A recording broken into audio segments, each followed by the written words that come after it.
Buckle up, it's travel day and you're coming along with us. This is a special trip where I get to take my 10-year-old niece along with my mom, her nana, on a Disney cruise. It took me until my midlife, my 40s, to experience some Disney magic for myself. So being able to do this trip with family makes it even more meaningful.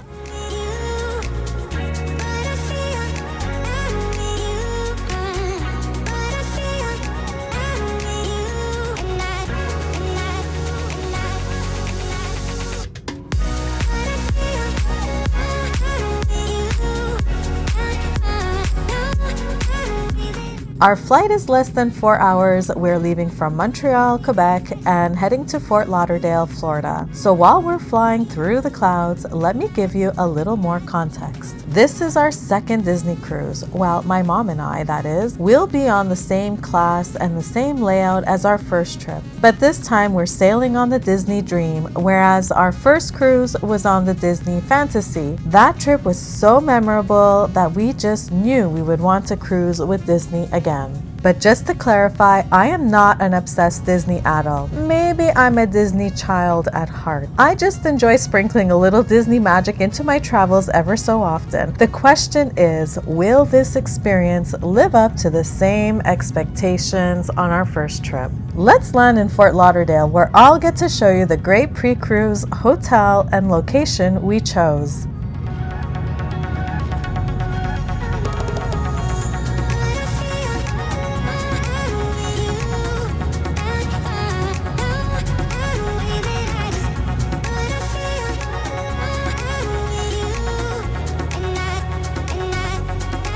When we were finally allowed to walk off the plane, I can tell you that, first of all, the directions to baggage claim were simple and easy to follow. While I didn't vlog it, the signs were everywhere. And we headed to the rideshare pickup area. It's on the ground level between terminals 1 and 2. That's where we called our Uber, and it took about 5 minutes for it to arrive. And the ride itself was only 10 minutes, and we did take an Uber XL, so the cost was about $25 US. Our hotel for the night was at the AC Hotel Fort Lauderdale Airport, part of the Marriott International Collection. I had checked out several options before booking, but one of my favorite YouTubers recommended this location, so we decided to give it a try. And honestly, it turned out to be a great choice. When you enter the hotel, it's going to be the first floor. You need to head up either the stairs or the elevator to the second floor. That's where the lobby and check-in service area is located. It is so bright and welcoming with plenty of comfy seating. We did have to wait about an hour for our room to be ready, but there were snacks available for purchase, and there was fresh lemon water you could help yourself to. There was also a very nice welcoming bar, but it wasn't open yet for drinks. Once our room was assigned, we were given room 745. We headed up and we even got a glimpse of the rooftop swimming pool, which looked inviting. Now for a quick room tour.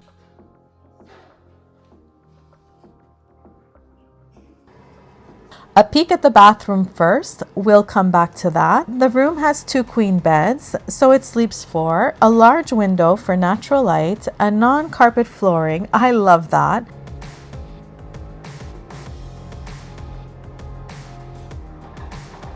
And a big TV on the wall, and as you can see, it's very modern and clean looking. Everything you need for a comfortable night before cruising.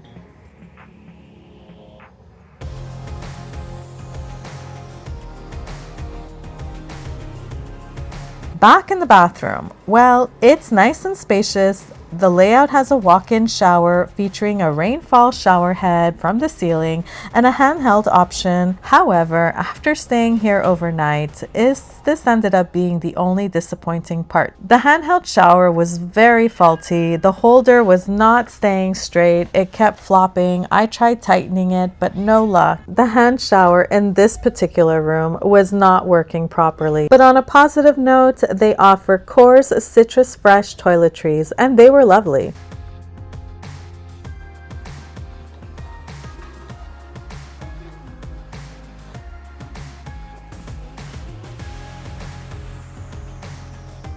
Another fun feature, from this floor out the window, you can get a good look at the Seminole Hard Rock Hotel in the distance.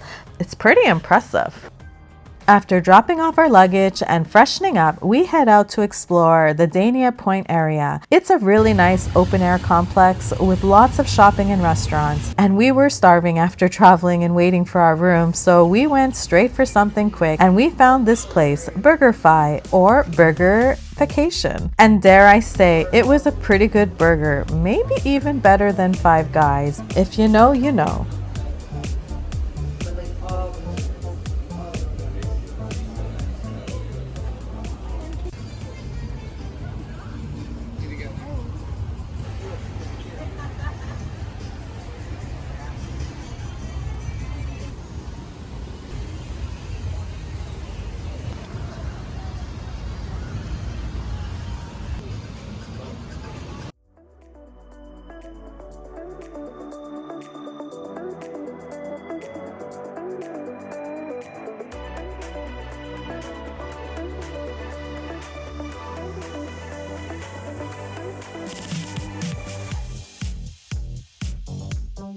After dinner, we walked around the area until we found a Hobby Lobby, but unfortunately it was closed on Sunday. And well, I did go back the next morning. Oh yes, I needed to go there. We ended up walking to TJ Maxx instead for a quick browse, and well, good thing because we needed to get an umbrella. It had started to rain quite a bit on our way back to the hotel.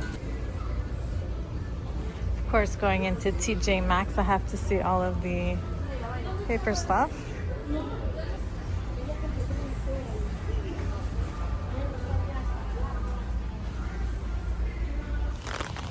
We tucked ourselves in for the night, and the next morning was sunny. We picked up where we left off, exploring the neighborhood again.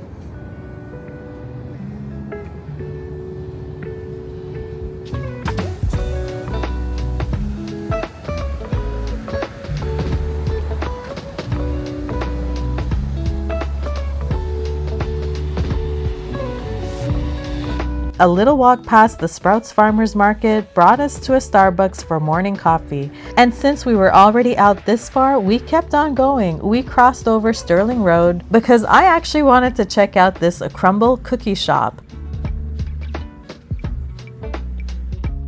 The ladies inside were prepping orders and everything looked tempting, but none of us were in the mood for a morning sugar rush. Maybe next time.